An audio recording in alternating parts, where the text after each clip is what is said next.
There are plenty of reasons to be excited for the Washington State Cougars in 2026. If you're interested in being great, you better look hard into Washington State. You want to be great? Go to Washington State, baby.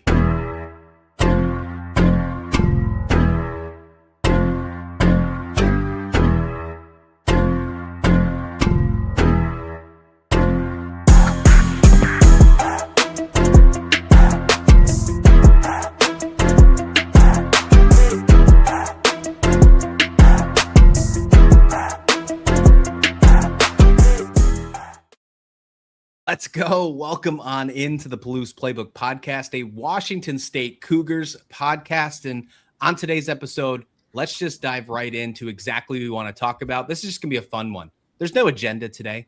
There's no topic list. There's no outline today. It is just to tell you how excited we think this team can be and how we think this team can shock the world in 2026 in year one under Kirby Moore. Gavin Height, Joel Walton, I'm Christian Rao. This is powered by Up West Sports. Fun episode for you today. Joel, I know you are ready to talk Cougs here.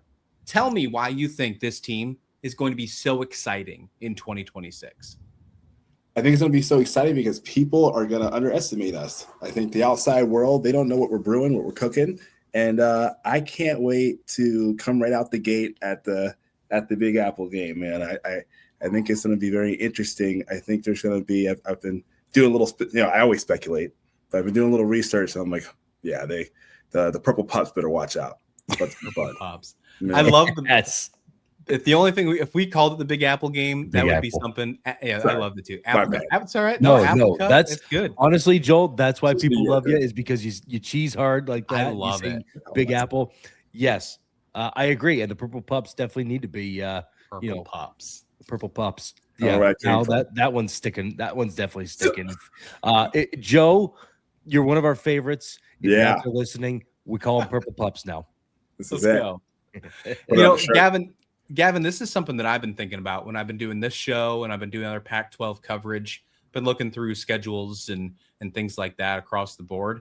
I don't know if there's a tougher non-conference schedule in the entire conference, yes, but maybe even in the entire country than what Washington State has to have. Maybe there's a couple. Maybe there is. I don't know. But I don't think that they're, at least for a first-year coach, I mean, you have 3 Power 4 non-conference games. You have Arizona, you have Kansas State, and you have UW all at the beginning for Kirby Moore's first run, and 2 of those are on the road. You only get Arizona and Pullman.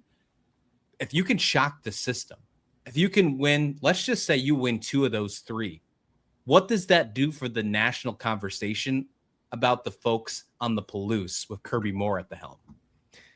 Yeah, that definitely shocks the nation. Two out of those 3 wins are huge. And obviously, if you're asking me which ones I would like to win, it would be Kansas State and it would be UW. It would be the 2 purples out of there.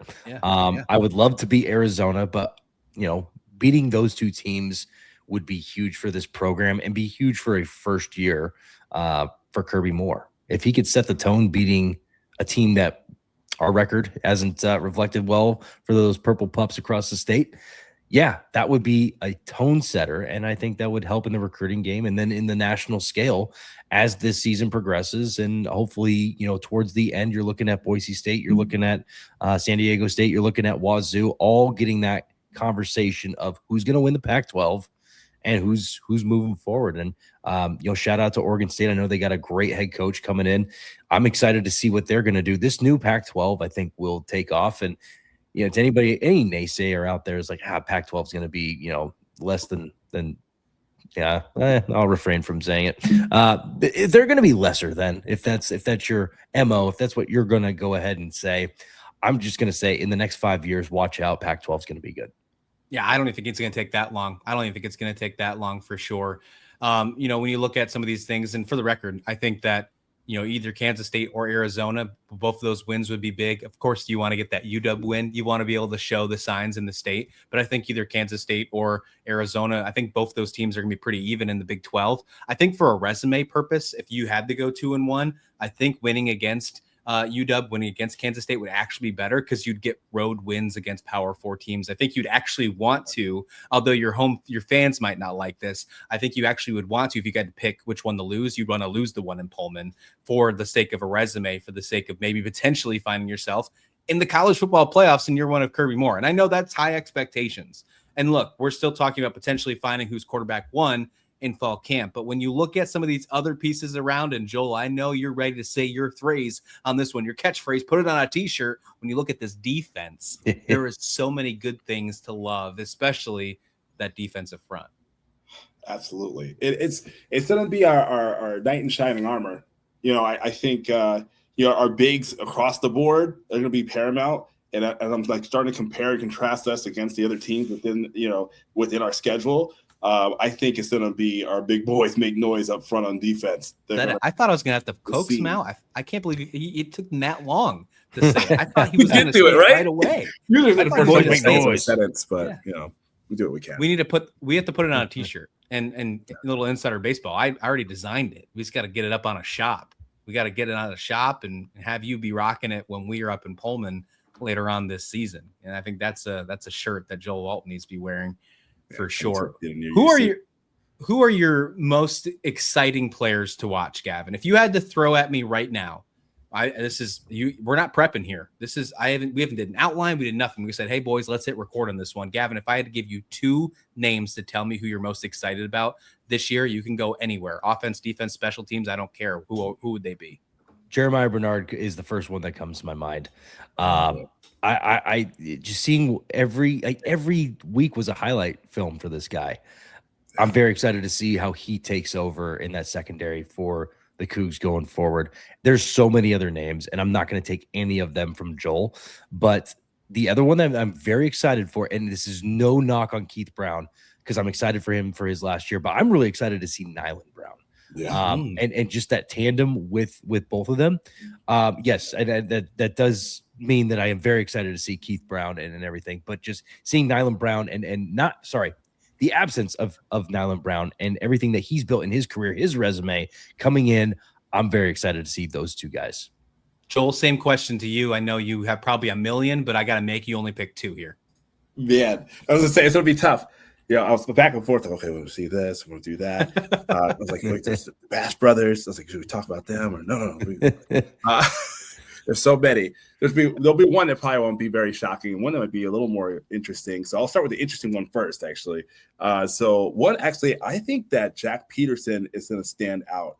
I think it's just been coming up in his time. UCLA was not utilizing him as best as they probably could, and he was already showing up all throughout spring. He was the person that was bringing together that tight end group, that big group that should have been super competitive. They respect the technique, and I think he's going to be someone that's going to stand out. And then my second might not be as much of a surprise for anyone that follows us.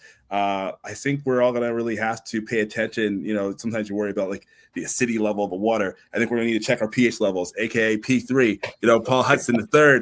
He's going to handle that business, man. I am looking forward to that statement that he made when being interviewed coming true, being the best college playmaker, best playmaker in college football. I want to see him do it. And again, doesn't mean that his stats has to be crazy through the roof, but that he, anytime there's terror taking place in the middle, he's a part of it. Anytime he's on the field, people feel it. I'd like to call a hearing at this episode of today's Palouse Playbook for a motion to add that soundbite into our intro. Thoughts? P3's soundbite saying he thinks he's the best playmaker in the country. All in favor say yay. Hell yeah. Yay, all right. That's you. Next episode, I'm getting that in there for sure. I like Linus Zunk, man. I think Linus Zunk's going to be fun. I think he's going to be a real fun piece. And, Isaiah Hung, too. I like what I heard from him and like I saw from him in the spring game. Those are the two guys that I'm most excited. I think this defense is going to shock a lot of people. There's people on social media trying to rank the new Pac-12 with the offense and defenses, and they're not giving Washington State the love they deserve. I think Washington State was sitting in like the 4 or 5 range for defense. I think they were even lower on offense. And look, maybe I might not be able to fight the offense right now just because of said quarterback battle. And, I'll give them the benefit of the doubt until the first snap is done, and then they can prove them wrong. But what Kirby Moore has brought back this year on the defensive side, I feel like they deserve a lot more credit heading into this year. I think they're going to shock a lot of people from the get-go. And we've already heard it from this brotherhood, from the connection about people wanting to stay in Pullman, not leaving to go to Iowa State to follow Jimmy Rogers and his loyalty, right? Like they were loyal to the Palouse and they stayed right here. I think this is going to be a team that really shocks the system. And if this team isn't at least 8-4, I think that I will be more shocked than anybody. I think this is going to be a really, really good ball club in 2026. Someone could take the floor. That was yes. My soapbox. I agree. I think I really think an 8-4 season is definitely incoming and more average to floor versus what this team could actually do. Yes, and yes, I see the comments. Yes, there are offensive questions. What's our offense going to look like? What are we going to add? Who's going to be the quarterback? All that good stuff. I promise you, over the next couple of months, that question will be answered. Yeah. And by the time we get to that first game, win or lose, Cougs still lose, win or lose that first game, we're going to be able to connect for more offensive gains over the course of the season. This offense, it might not look amazing right now to everybody's eye. I promise you, they're going to continue to get good. They're with Kirby Moore and the assets that you have and the athletes that you have, there's just no way that they're not going to get better than where they're at. And they have a very good defense. I probably said this to, 15, 20 people that have commented on our stuff. They have one of the best defenses to practice to get better at. That's you don't always get to do that. So I think all things being said, and also leadership, right? Jimmy Rogers was, as we kind of maybe found out last year, was kind of running a lot of the offensive plays when he probably shouldn't have. You saw the one game where our OC had it in the bowl game against Utah State, and he went off offensively. So yeah, props to Danny, and best of luck to him at North Dakota. So now with the defense that we expect to kind of hit the ground running with an offensive minded team, right? Like Matt Miller and Kirby Moore are very offensive minded and have that background. I think they're just going to continue to get better, and you're going to love this team that you're going to see months from now. Pop quiz time. Here we go. Take it back to 2025, 2026 season. There was a certain team, and spoiler alert, they're in the new Pac-12 now, that finished the season 8-4, that had question marks at quarterback, that had a good running back, that had a good wide receiver core, that was fantastic on defense and kept them in games, and found themselves to an 8-4 and a bowl win, a 9-4 season. What team was that? You guys know who that was? Yeah, what's that on your shirt, man? No. It's a different team. It's a different team, not Washington State. Oh, different team. Another so an I'm trying to compare 8-4 team. So it's got to be either Boise State or San Diego State, and I can't remember. San Diego State. And I couldn't remember who went. Think about last year with San Diego State, which for the longest time they were seen as potentially a college football playoff team. They had a bad loss against Hawaii, and then they lost in double overtime against New Mexico. And other than that, they really fell off towards the second half. They lost to Wazoo. Right. That too. Don't get me wrong, but I mean, they were seen as a top-notch team in the Mountain West. They almost had a chance to make it there. But they had questions at quarterback. They had injuries at quarterback. They had question marks at quarterback. They had a good running back. Lucky Sutton's still there. He's a good running back. They had a good wide receiver core. Their defense was fantastic last year. It's the same type of playbook. The reason why I'm saying it's the same type of identity as what I see with Washington State this year. And I think Washington State has a good offense. I think right now you just have the question mark at who will be QB1, but you have a core of running backs. You have a great wide receiver core. The tight end room is better than what San Diego State's was last year because you have multiple, and the offensive line is fantastic. So count me in. That's why I think at the absolute floor, I see this team as an 8-4 ball club. It screams to me that's where I'm at. So there's your pop quiz. Welcome there. The teacher is going to sit down now, maybe take a bite of an apple while you guys converse. Joel, let's hear your thoughts on this team going into this year. As we talked about having a very quality schedule, right? Like we got to take on Arizona, we got to take on UW, we got to take on Kansas State, and then we also got to take on Duquesne. which yes, it's Duquesne, not Duquesne. If you read the schedule and you're like, who's Duquesne? Where are they from? They're from Pittsburgh and it's Duquesne. And yes, I was one person once a long time ago. I definitely call it Duquesne. So I found out the hard way as well. But Joel, as you look at this schedule, what are your thoughts? You know what? I like what you said, Christian, about legitimately being 8-4. I think for us to really stand out, our defense is going to be nationally ranked.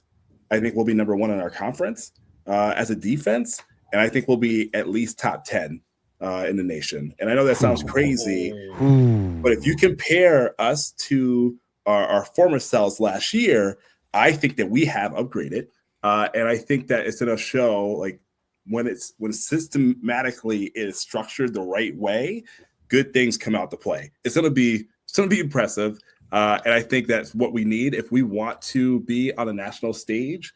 We need to make sure that our defense is going to shine the way we think it's going to shine. Our offense needs to be at least above average, but our defense needs to be elite. And so I think it's reasonable to say whether we're 8-4 or we're 9-3 or we're 10-2. I think that it's going to be our defense that's going to be the one to carry us through, and it's going to come through special teams as well. But overall, I say that we're going to be nationally ranked, and we'll be number 1 as the defense on the Pac-12. That's just a crazy throw out. But unlike last year, where Jimmy ran a really good defense, you got to give the guy credit. He did a really good job, especially with guys that may not have been even 5-star level last year. I love Caleb Frankel. I love those guys. I think they did a great job, but the scheme that he ran was very good.